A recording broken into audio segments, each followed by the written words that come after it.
Keributan ini terjadi saat sejumlah ibu-ibu dari suku adat Rendu Nagekeo NTT ini mengadang aparat yang hendak mengukur tanah adat untuk pembangunan waduk. Meski aparat BRIMOB yang bertugas membawa senjata dan peralatan lengkap, ibu-ibu ini tidak gentar meskipun harus diborgol. Sedianya pengukuran lahan dilakukan guna perencanaan pembangunan Waduk Lambo. Sejak awal rencana tersebut bergulir, puluhan warga adat memang kerap menolak pembangunan waduk karena dinilai akan menenggelamkan tanah leluhur. Ini kan tanah ulayat, bukan tanah negara. Ini tanah ulayat. Harapan masyarakat adat Rendu kira-kira seperti apa ya, Mama? Harapan kami masyarakat Rendu dengan wacana pembangunan Waduk Lambo ini, justru untuk pembangunan itu yang kami sepakat. Itu kami mendukung. Tetapi lokasi pembangunan itu yang kita tolak. Pasca kericuhan, warga terus berjaga di lokasi pintu masuk tanah adat Desa Rendu guna mengadang aparat yang datang. Halo, selamat malam. Apa kabar pemirsa? Informasi bentrokan ibu-ibu melawan BRIMOB tadi menjadi pembuka jumpa kita di iNews Prime. Kami juga akan menghadirkan perkembangan informasi keberadaan kapal Cina di Natuna. Bersama saya Latif Sregar, inilah iNews Prime.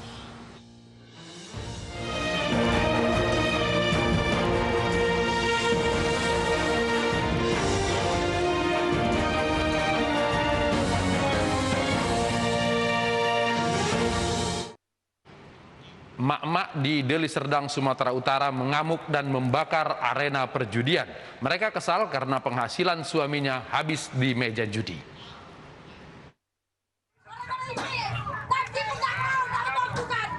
Para istri di Deli Serdang, Sumatera Utara ini melampiaskan kekesalannya kepada mesin judi yang kerap dimainkan suami mereka.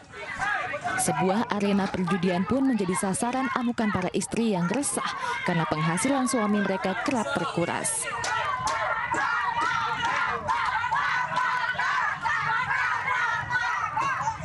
Tidak hanya istri, warga sekitar juga kesal dengan keberadaan lokasi perjudian yang dianggap kebal hukum karena kerap tak tersentuh polisi. Masa akhirnya membakar sejumlah alat mesin judi yang telah mereka sita. Terkait tudingan warga, kepolisian sektor Pantai Labu membantah adanya pembiaran lokasi judi di wilayahnya. Menurut kepolisian, tempat tersebut hanya lokasi ajang ketangkasan. Sebelumnya itu kami sudah beberapa kali untuk menghimbau supaya itu ditutup, dan ternyata itu sudah ditutup pada saat mereka melakukan aksi itu. Jadi posisi game itu sudah ditutup dan semua sudah posisi tertutup. Lebih lanjut, polisi memastikan kegiatan game ketangkasan tersebut akan terus ditutup guna mencegah kemarahan susulan dari warga setempat. 24 pelaku bentrokan di ladang tebu ditangkap di sejumlah lokasi di Indramayu, Jawa Barat. Menghindari bentrok susulan, Pemkab Indramayu berkoordinasi dengan Pemkab Majalengka.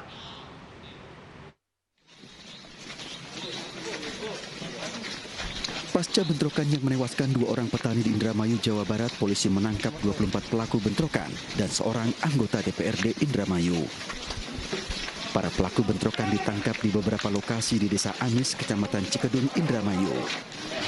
Ke-24 orang yang diamankan polisi juga merupakan anggota Forum Komunikasi Masyarakat Indramayu Selatan atau FKMIS. Untuk mendalami pemeriksaan, 24 petani diamankan ke Polres Indramayu.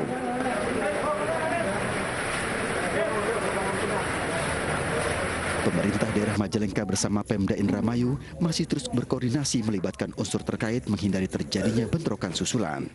Kami nanti akan mengundang rapat Forkominda, kemudian dari Muspika Jati 7 dengan kepala desa yang termasuk kepada kemitraan dan dengan JM Pabrik Gula Jati 7 ya, untuk mencari solusi-solusi agar tidak terulang lagi. Itu aja intinya gitu. Intinya kita tidak terprovokasi lagi lah. Ini kan karena terprovokasi akhirnya muncul keberanian yang di luar dugaan ya Pak. Kepada keluarga korban, Bupati Majalengka berikan bantuan untuk meringankan keluarga yang ditinggalkan. Sementara itu, usai menjalani otopsi di Rumah Sakit Bayangkara, 2 korban bentrokan dimakamkan pihak keluarga. Keluarga bersama tetangga menghantarkan jenazah ke pemakaman desa Jatiraga. Keluarga korban menangis haru saat jenazah dimasukkan ke liang lahat. Kedua korban merupakan warga desa Sumber Kulon, Kecamatan Jati 7 dan desa Jatiraga.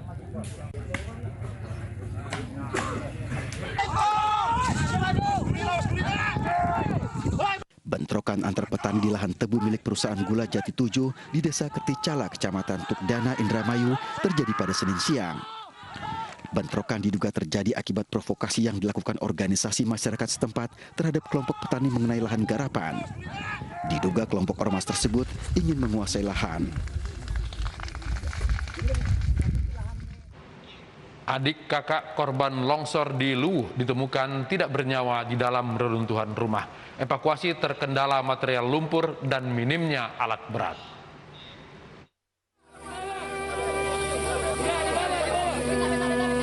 Inilah detik-detik saat aparat gabungan dan warga Luwu berjibaku mengevakuasi kakak beradik yang tertimbun longsor di Desa Elan Batu, Kabupaten Luwu, Sulawesi Selatan.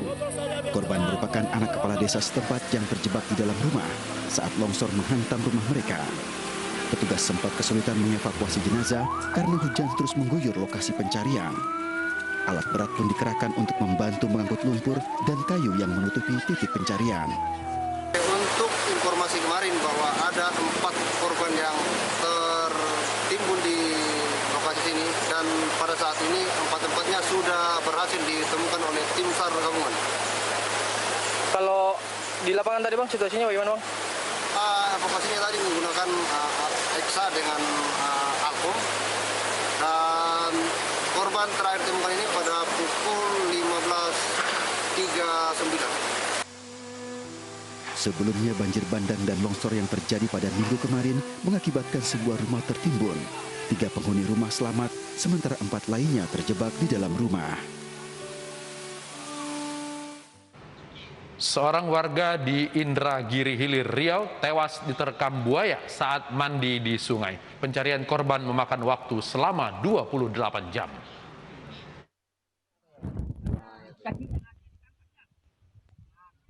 Pencarian seorang warga Kecamatan Enok, Kabupaten Indragiri Hilir, Riau dilakukan belasan warga menggunakan perahu di Kecamatan Reteh. Korban bernama Didi Aprianto berusia 23 tahun berhasil dievakuasi setelah 28 jam pencarian. Korban ditemukan tewas dengan penuh luka di tubuh akibat diterkam buaya. Peristiwa penerkaman buaya terjadi saat korban tengah mandi di parit dan langsung diterkam buaya. Tadi pagi sekira pukul 6 pagi jenazah korban ditemukan. Saat ini jenazah korban dibawa ke rumah duka. Kondisinya dalam keadaan utuh, hanya ada beberapa bekas gigitan. Sebelumnya peristiwa yang sama juga terjadi dan menimpa 2 warga Parit 13 Kabupaten Indragiri Hilir. Beruntung korban selamat setelah keluarganya membantu dan korban alami luka akibat terkaman buaya. BBKSDA Riau meminta warga setempat waspada saat beraktivitas di sekitar aliran Sungai Indragiri yang merupakan wilayah habitat buaya.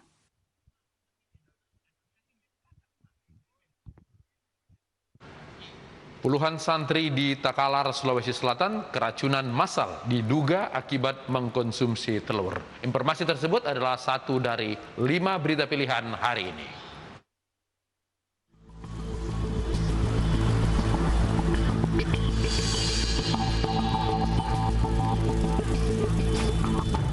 Dua kelompok pelajar saling serang di ruas Jalan Lenteng Agung, Jakarta Selatan.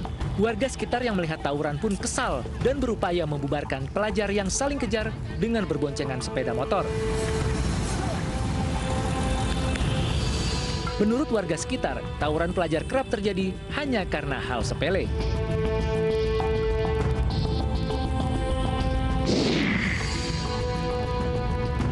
Sebuah gurita raksasa terdampar di gedung DPR. Boneka gurita ini dibawa aktivis lingkungan hidup Greenpeace dalam unjuk rasa menentang oligarki. Tentakel gurita pun berupaya menggapai pagar rumah wakil rakyat yang tinggi menjulang. Boneka gurita sengaja ditampilkan sebagai simbol penolakan sistem pemerintahan yang dijalankan oleh sejumlah golongan dan kepentingan. Unjuk rasa tidak berlangsung lama lantaran dibubarkan petugas karena tidak memiliki izin. Meski bersedia membubarkan diri, namun massa mengancam akan kembali berunjuk rasa menuntut perbaikan dalam sistem pemerintahan.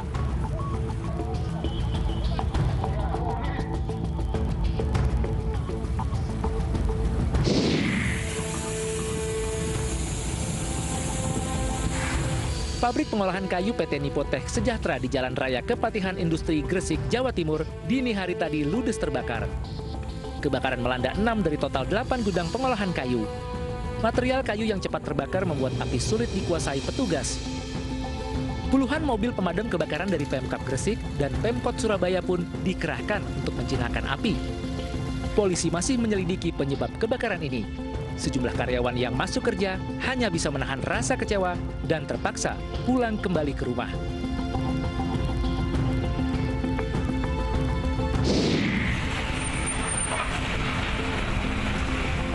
Satu persatu santri pondok pesantren Tahfiz Al-Quran Takalar ini dibawa ke puskesmas dan rumah sakit karena pusing dan sakit perut sejak kemarin. Sejumlah santri lainnya juga mengalami keluhan yang sama setelah mengkonsumsi telur yang disediakan pondok pesantren. Diduga, telur yang dikonsumsi santri sudah tidak layak. Saat ini santri yang dirawat diberikan pertolongan infus agar tidak kekurangan cairan.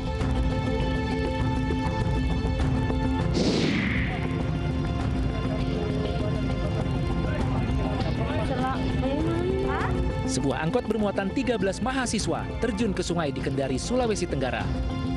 Kecelakaan terjadi karena angkot kehilangan kendali dan menerobos pembatas jembatan saat menghindari truk dari arah berlawanan. 3 penumpang dirawat intensif, sementara belasan lainnya diperbolehkan pulang lantaran hanya luka ringan. Satlantas Polres Kendari masih mengumpulkan keterangan dari saksi dan korban guna mengetahui penyebab pasti kecelakaan angkot ini.